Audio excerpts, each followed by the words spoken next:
السلام علیکم ناظرین. 14 اگست کے حوالے سے ہم نے بہت سارے لوگوں سے ملاقات کی. اس میں بہت بھولی بسری جو ہیں فیملیز ہیں، جن میں سے ہم نے ایک بہت پرانی فیملی ایسی نکالی ہے جنہوں نے قیام پاکستان کے لیے کافی کچھ خدمات کی ہیں، اور ان خدمات کے حوالے سے ہمارے ساتھ ہیں اس وقت سردار منصور احمد خان کے، جن کا بیک گراؤنڈ جو ہے وہ قیام پاکستان سے اور ان کے والد صاحب کا بھی قیام پاکستان سے خاصا تعلق رہا ہے. تو 14 اگست کے حوالے سے ہم ان سے کچھ سوالات کرنا چاہ رہے ہیں. تو آپ انشاءاللہ دیکھیں گے کچھ پرانی چیزیں آپ کو اور پرانی یادیں آپ کو تر و تازہ کر دیں گے انشاءاللہ. السلام علیکم منصور اعظم خان، آپ کیسے ہیں؟ خیریت سے ہیں؟ علی بھائی تھینک یو ویری مچ، اور لیاقت بھائی کا بھی تھینک یو ویری مچ، آپ کے ساتھ آپ کی کمپنی دے رہے ہیں. سر بہت شکریہ آپ کا، آپ نے ہمیں جوائن کیا اور آپ نے اپنا پریشیس ٹائم دیا ہمیں. تو کچھ اپنے والد صاحب کے حوالے سے اور فیملی کے حوالے سے کچھ بتائیں تاکہ لوگوں کو 14 اگست کے حوالے سے پرانی فیملی کا کچھ سلسلہ. جی الحمدللہ میں ضرور بتاتا ہوں. میرے گرینڈ فادر جو تھے وہ سردار محمد اکرم خان تھے، اور انڈیا میں ایک ضلع ہے گورکھپور، وہ ڈسٹرکٹ میں ایس ایس پی تھے اس زمانے میں. کمشنر کے بعد ایس ایس پی ہی ہوتا تھا وہاں پورے ضلع کا، ڈسٹرکٹ کا. تو ہمارا مطلب پالیٹکس میں آنے کا جو راستہ ہے نا، وہ میں آپ کو بتانا چاہ رہا ہوں. جی پلیز. کہ میرے فادر نے مطلب وہاں، گرینڈ فادر نے مطلب وہاں برٹش رول امپائر تھا سارے، تو مسلمانوں نے وہ کمشنر کے دفتر پہ حملے کا پلان کیا. تو کمشنر نے میرے دادا کو بلا کے کہا کہ ان کو شوٹ ایٹ سائٹ کا آرڈر دیا. تو میرے دادا نے کہا میں مسلمانوں میں تو گولی نہیں چلا سکتا.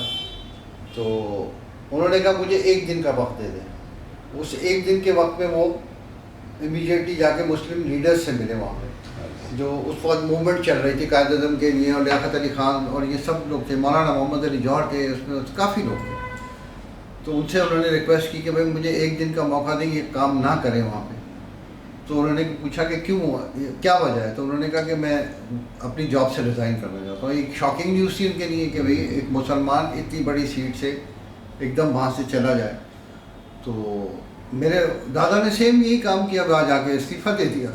اب یہ ہیڈ لائن لگ گئی، وہ اس کے اندر مولانا محمد علی جوہر جو تھے ان کے اخبار میں لگی ہیڈ لائن کہ سردار محمد اکرم خان نے ریزائن کر دیا as A S S P مطلب گورکھپور.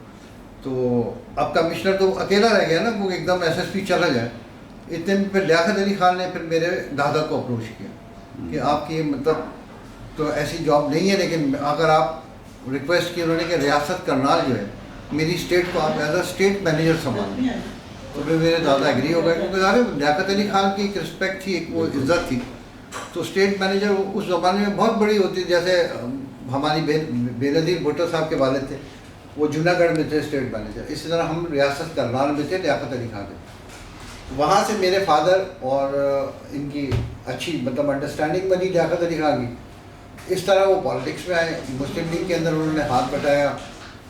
اور جب پہلی دستور ساز اسمبلی تھی اس کے جب ممبر بنے، تو یہ پنڈی سے جو شیخ رشید صاحب آج بیٹھے ہوئے، یہ سیٹ میرے والد کی. اچھا، یہاں سے ہم جیتتے تھے ہمیشہ.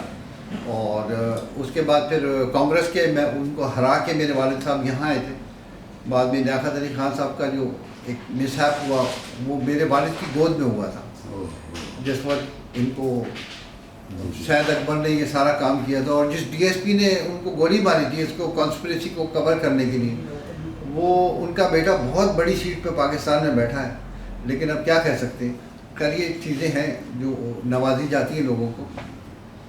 تو اس طرح وہ پھر میرے فادر ڈیفینس منسٹر بنے، فیروز خان نون کے ساتھ، اور یہ باقی جتنے بھی رہے، سکندر مرزا رہے ہیں، حسین شہید سروردی رہے ہیں، ان کی بیٹی ان کی پوتی، اور وہ ان کو تو میں بہت اچھی طرح، ہمارے فیملی ممبرز ہیں وہ بیرسٹر شادہ جمیل اور یہ سارے کے سارے.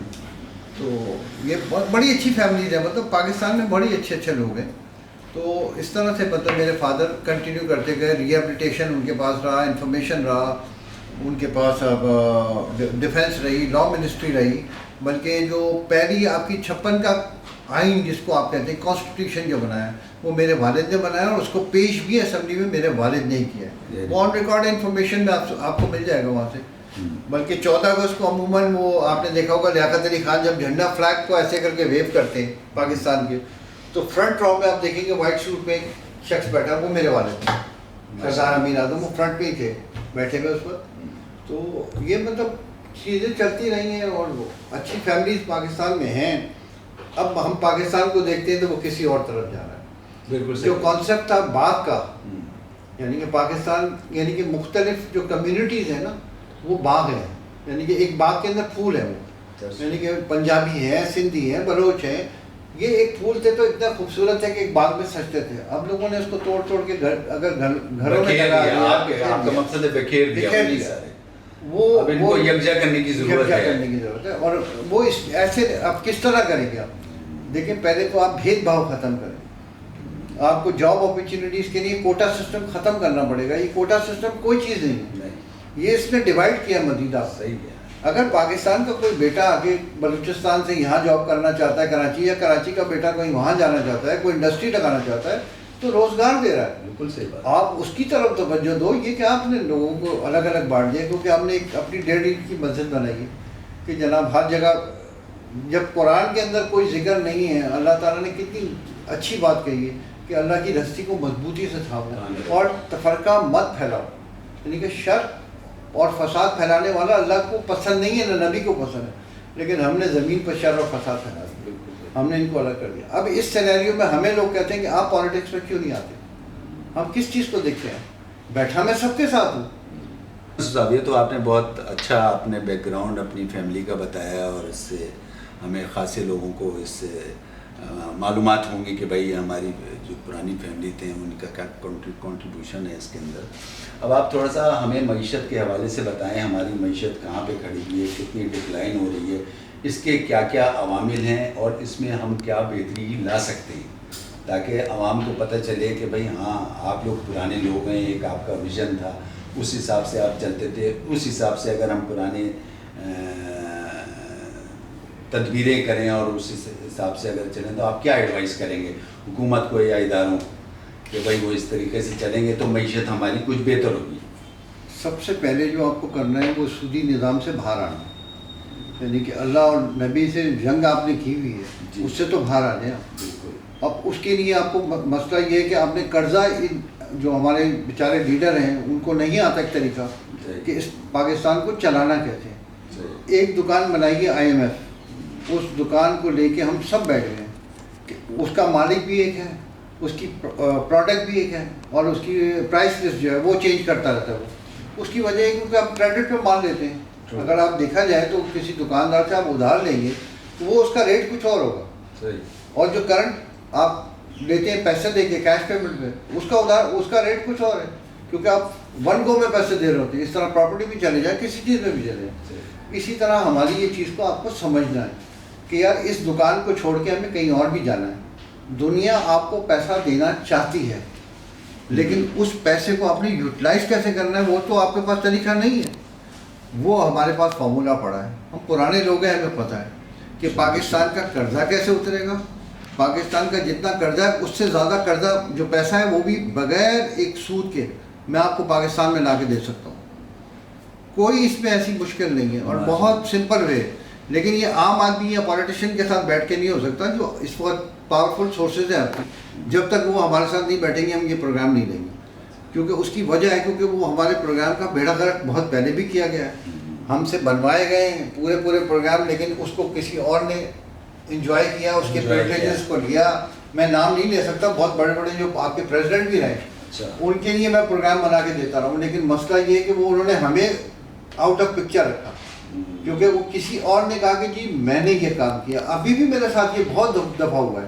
تو پھر میں نے اب دینا بند کر دیا کہ آپ نے یہ چیزیں دیں اور اس نے کسی اپنے نام سے اس کو اپنے نام سے چلا رہے ہیں. ہاں بالکل کہ یہ ہمارا پروگرام ہے.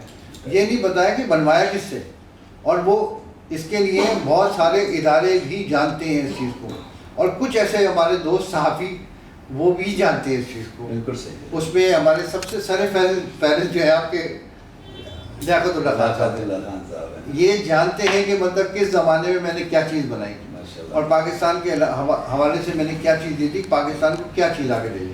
دیکھیں مدر آف آل آپ کی انڈسٹریز ہے، یاد رکھیے گا. اگر انڈسٹری آپ نہیں کھڑی کر سکتے نہیں تو پرانی جو آپ کے پاس 6 یونٹس پڑے ہیں ان کو ریوائو تو کر سکتے ہو، لیکن آپ اس کی طرف بھی نہیں جاتے.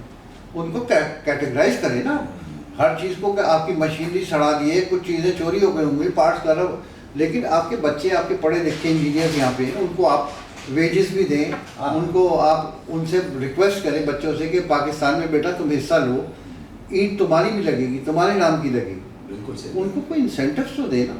لیکن آپ نے اپنے اوپر اگر ہر چیز رکھنی کہ میں ہی خود ہوں سب کچھ، تو میں سپر مین تو ہم ہیں نہیں بھائی، ہم تو انسان ہیں ہم، اور ہم نبی کے امتی ہیں، تو ہم تو ان کی جوتیوں کے صدقے ہمیں جو اللہ نے عقل دے دی ہے اس ایک عقل کے مطابق ہم چلتے ہیں.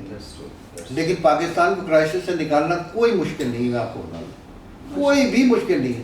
بیچ میں ہاں ٹھیک ہے، وہ آپ کے جو بیچ میں سو کالڈ ایجنٹس کہہ لیں آپ ان کو، یا اردو میں ان کو کچھ اور کہتے ہیں، وہ میں نہیں کہنا چاہتا، تو وہ بیٹھے ہوئے وہ جو اپنی ایک مارکیٹ کھول کے بیٹھے ہوئے. آپ چھوٹی سی چیز ہے کہ آپ کسی چیز کو بھی ٹھیک کرنا چاہیں وہ اس کی فارمیشن ہے، اور یہ آرمی کے لوگ سمجھتے ہیں فارمیشن کیا ہوتی ہے، کیونکہ ان کی میٹنگ ہوتی ہے فارمیشن کمانڈرز کی، تو ان کو پتہ ہے کہ کہاں سے فیڈ بیک آتا ہے، جو کہ ہمارے پولیٹیشنز کے پاس نہیں ہے، نہ ان کو پتہ ہے، حالانکہ کوئی ویژن ہے. اپنے لوگوں کے ساتھ جڑ جائے وہ، اور دوسروں کے پرابلم تو یہ ہے کہ جب الیکشن ہوتا ہے تو جڑتے ہیں، ووٹ کے نہیں جڑیں گے آپ، اور وہ بھی فار دا ٹائم، لیکن نوٹ کے لیے نہیں جڑتے. پھر نوٹ کے لیے بھی جڑ جاؤ، جب جتنا کما رہے ہو تو اپنی عوام پہ بھی تو کچھ لگا دو.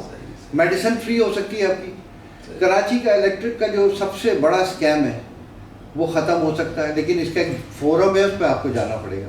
آپ کی بجلی فری ہو جائے گی، کیونکہ جو پیسہ آپ سے کھایا گیا ہے، آپ کو یاد ہے آپ کے کاپر وائر غائب ہوئے تھے، یہ بلینز کے کاپر وائر تھے، اور آج کی قیمت آپ لگا لو کاپر کی کیا ہے.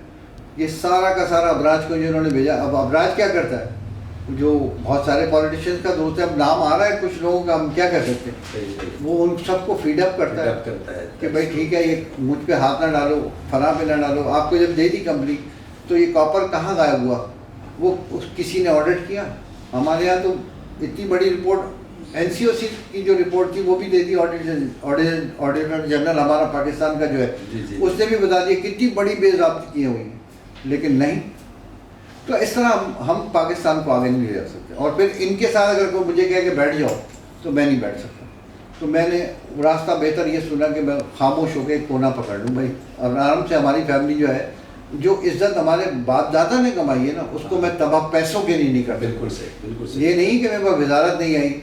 غلام مصطفیٰ جوتوئی اللہ ان کو جنت نصیب کرے، بہت پیارا دوست میرا، انہوں نے مطلب مجھے کہا کہ آ کے وزارت لو. آپ کا ممتاز بھٹو صاحب انہوں نے کہا مجھے جب وہ CM یہاں بنے، میں نے کہا 3 مہینے کے لیے میں نہیں آؤں گا. 3 مہینے 100 سال کی جو میری خدمت ہے نا میرے فیملی کی، یہ 3 مہینے میں ختم کر دوں. مطلب کیا پیسے کماؤں میں اگر فرض کرے گا آپ کو پالیسی یا پلاننگ دیتا ہوں تو وہ 3 مہینے میں تو ختم ہے. تو 3 مہینے کے لیے آگے کروں کیا؟ یا تو آپ کہہ دیں کہ ٹھیک ہے بھائی یہ کام آپ نے کرنا ہے، آپ انصاف کے ساتھ یہ کام کروا دیں، میں وہ کروا دوں. لیکن میں یہ نہیں کر سکتا کہ میں 3 مہینے کے لیے مجھے کوئی کہہ کہ یار پیسے کما لوں یا میں اپنے ساتھ وہ ٹیم لے لوں. اللہ کا شکر ہے میں ٹیم بنانا جانتا ہوں، اور پاکستان کا کامن آدمی جو ہے اس سے میں آپ کو ٹیم بنا کے دکھاؤں گا. مجھے ضرورت نہیں ہے انٹرنیشنل مینیجرز، مجھے اچھے مینیجرز یہاں بیٹھے ہوئے جو چیزوں کو مینیج کرنا جانتے ہیں. ہمیں لیڈر کی ضرورت کہاں تھی؟ بالکل صحیح. لیڈر ایک تھا ہمارے قائد اعظم محمد علی جناح، اس کے بعد اچھے مینیجرز آ سکتے ہیں اور برے مینیجرز آ سکتے ہیں. ادارہ آپ نے دیا، اس کو تباہ کرنے کے لیے بھی ایک برا مینیجر لیا ہے، اس کو نہیں سمجھ میں آتی، وہ نہیں چلا پائے گا. اور اچھا مینیجر وہ مینیج کرتا ہے چیزوں کو کہ یار میرے لوگوں کی پرابلمس کیا ہیں، میں ریٹوں کے اندر جو فلکچویشن آیا ہوا اس کو کیسے کم کروں، میں مافیا کی کمر کیسے توڑوں. وہ میرے پاس پورا فارمولہ ہے. آپ کو کچھ کہنے کی ضرورت نہیں ہے، مافیا کی کمر خود توڑ دیں. اور بچوں کو جابز ملیں گی. سب سے بڑی بات یہ جو آج ایکس سروس مین ہیں، جو کبھی انیل مسرت کے پاس جاتے ہیں، کبھی وہ بحریہ ٹاؤن جاتے ہیں، ان کو کوئی ضرورت نہیں. میں ان کو وہ چیز دے دوں گا کہ ان کی سوچ سے بھی زیادہ، اور وہ عزت اور وقار کے ساتھ اپنے بچوں کی کا پیٹ بھی پالیں گے، کیونکہ انہوں نے بہت بڑی قربانیاں دی. پاکستان کے لیے آج بھی اگر کوئی قربانی دے رہا ہے تو وہ سرحد پہ کھڑا ہوا بیٹا دے رہا ہے. بالکل صحیح. اس میں ہم لوگ جو ہیں بڑے مزے میں، اصل گولی کا وہ اپنا سینہ سامنے رکھ کے وہ بیٹھا ہوا ہے کہ پہلی گولی میرے لیے. ان کی ہمت کو دیکھ کے ہی تو دوسرا دشمن ڈر رہا ہے. بالکل. لیکن اب تھوڑی سی آپ کو بھی اور باجوہ صاحب کو بھی یہ سوچنا چاہیے، یہ جو ابھی افغانستان کا حل ہو رہا ہے یا برابر میں خطے میں اور ریجن میں ہم چل رہے ہیں، دیکھیں انسرجنسی کا ماحول ہے. میں تو سمجھتا ہوں کہ باجوہ صاحب کو یا ٹیک اوور کرنا چاہیے، نہیں تو میں ایک اور حل دے دیتا ہوں. وہ میں نے کچھ دوستوں کو دیا ہے، پتہ نہیں ان تک پہنچا ہے یا نہیں پہنچا. ہمارے یہاں ہمیشہ جھگڑا CNC کی سیٹ کا رہتا ہے. بالکل صحیح. Chief of army staff. یہ کبھی بھی میں کہتا ہوں کہ کسی کو ایکسٹینشن مت دو، بلکہ ایک سیٹ کریٹ کریں آپ ایز اے فیلڈ مارشل. اس وقت آپ کر سکتے. یہ میں نے پہلے بھی بولا تھا تو انہوں نے کہا کیسے ہوگی. پھر عمران خان نے جب ایکسٹینشن لی تو ججوں نے یہی لکھا جو میں نے کہا تھا، جو قانون کے مطابق تھا. میں نے ان کو وہی جواب دیا تھا کہ آپ یہ آرام سے کر سکتے ہیں، کیونکہ چیف ایگزیکٹو کے پاس یہ پاور ہے کہ یعنی کہ ایک سیٹ کریٹ کر دیں. وہ ایز اے فیلڈ مارشل لے آئیں، ایک سٹار بڑھے گا ان کے، ہماری بھی شان بڑھے گی. امریکن سولجرز آتے ہیں، ان کے سٹار زیادہ ہوتے ہیں، ہمارے کم ہوتا ہے، ایک کم ہوتا ہے، تو ہم لوگ گریڈ نیچے ہی رہتے ہیں. ہمیں برابر پہ اپنے آرمی چیف کو لانا ہے کہ اور جب آرمی چیف وہاں سے فارغ ہوگا تو 3 سال کا ایکسپیرینس، وہ اس سیٹ پہ 3 سال کے لیے بیٹھے گا. تو آپ کو ایکسٹینشن دینے کی ضرورت نہیں ہے. یہاں سے جو چیف ہٹے گا، نیا چیف آئے گا، وہ ایک نیا ایک تو بلڈ آیا اور نئی سوچ آئی. کیونکہ ہم ضائع کر دیتے ہیں ایکسٹینشن کے چکر میں، ہم ان کا دماغ ضائع، بچوں کا ضائع کر رہے ہیں. وہ ان کو چلنے دیں، اس کو آپ بند نہ بانیں گے ورنہ پانی بدبو دے گا. یہ سب کے لیے نقصان دے. ایک سیٹ کریٹ کر دیں، کوئی مسئلہ نہیں. چیف ایگزیکٹو آج یہ آپ کا کیا کہتے ہیں شہباز شریف بیٹھا ہوا، اس کو ابھی Day 1 آج یہ کام کرنا چاہیے کہ جناب باجوہ صاحب آپ 3 سال یہاں رہیں گے، آپ کے بعد آنے والا چیف بھی یہاں 3 سال رہے گا. اب ان دونوں کا ایکسپیرینس کتنا زبردست ہے اور ان کا کوآرڈینیشن کیسا ہے. میں یہ چاہتا ہوں کہ آپ ایکسٹینشن کسی کو نہ دیں، یہ کام ختم ہو جائے گا. ساری زندگی کی نہیں آپ کے اوپر کہ میرا چیف تیرا چیف، یہ جو لگے ہوئے نا کہ فیض حمید کو بنا دیں گے. پر فیض حمید ایک بہت اچھا سولجر ہے. میں بتاؤں اس نے عمران خان کو جو سرو کیا ہے وہ ایز اے پروفیشنل سولجر کیا ہے. کوئی لو افیئر نہیں تھا اس کا، نہ کوئی فرینڈشپ تھی. یہ پارٹ ہوتا ہے پرائم منسٹر ہاؤس کا DGI سے، ایک سمپل پارٹ ہے. وہ انفارمیشن دیتا ہے آپ کے چیف ایگزیکٹو کو کہ یہ پرابلمز ہیں، یہ ہیں. وہ ان کو سالو بھی کرنے کے لیے حل بھی دیتا ہے. وہ آپ پوچھتے ہو ان سے کہ اس وقت ہمارا کیا سینیریو ہے، تو وہ آپ کا بڑا وائٹل پارٹ ہوتا ہے. وائٹل پارٹ کو آپ نے ڈسٹروائے کر دیا. فیض حمید کو کوئی کچھ کہہ رہا ہے، کوئی کچھ کہہ رہا ہے. میں ہمیشہ لکھتا ہوں کہ یار غلط کہہ رہا ہوں.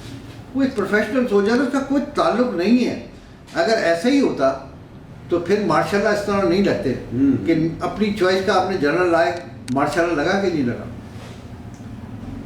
جو بھی نیچے سے لاتا تھا، چاہے آپ ضیاء الحق صاحب کو دیکھ لیں، جمپ کر کے پرویز مشرف صاحب کو دیکھ لیں، آپ جمپ نہ کرائیں بلکہ ایکسپیرینس کی بیس پہ. وہ بہت آسان ہوتا ہے. آپ سروس سے ہوتی ہے، آپ کے پاس سروس ریکارڈ ہے، آپ اس کے ساتھ بیٹھ کے صرف 10 منٹ بات کریں. میرا جیسا آدمی ہوں، میں آرمی چیف آپ کو لگا کے بہترین دے دوں گا. انہیں میں سے جو سینئر موسٹ ہے، جونیئر کی طرف نہیں جائیں. یہ رخ آپ اپنا ختم کریں. تب آپ کا یہ ادارہ جو ہے نا ڈسپلن ادارہ ہے، اس کو تباہ مت کریں. میرا خیال جب بد نظمی ہوتی ہے کہ آپ نیچے سے آپ اوپر لے کے آتے ہیں تو یہ 2-3 دفعہ جو ہمارے یہاں ہم تو یہی کہتے ہیں نا کہ ہم کو قبروں میں مت اتارو. ٹھیک ہے. تو وہ ہم کتابوں میں ایک وہ شعر میں نے سنا تھا، مجھے بڑا اٹریکٹ کیا تھا کہ ہم وہ میرے ذہن سے بھی نکل رہا ہے، لیکن وہ اگر آ جاتا تو میں آپ بھی. ناظرین، آپ کی آرا کا انتظار رہے گا کہ آپ کو پروگرام کیسا لگا. اب تک کے لیے اتنا کافی. اگلے پروگرام تک اپنے ہوسٹ کو اجازت دیں. اللہ حافظ.